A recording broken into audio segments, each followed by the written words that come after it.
எங்களின் அந்தோணியாரே. காவிரி நதி பாயும் மாநகர் திருச்சியிலே மாசுப்பேட்டையில் உரைபவரே.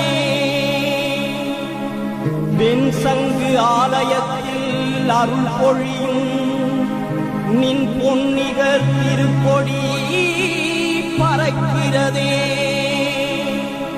அந்தோணியார் திருப்புகழ் கூறியே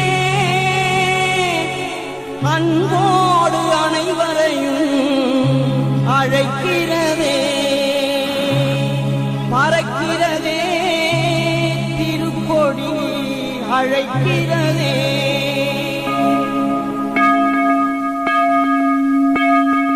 அழியாத திருநாவை அடைந்தவரே புனித அந்தோணியார் உந்தன் கொடி பறக்கிறதே.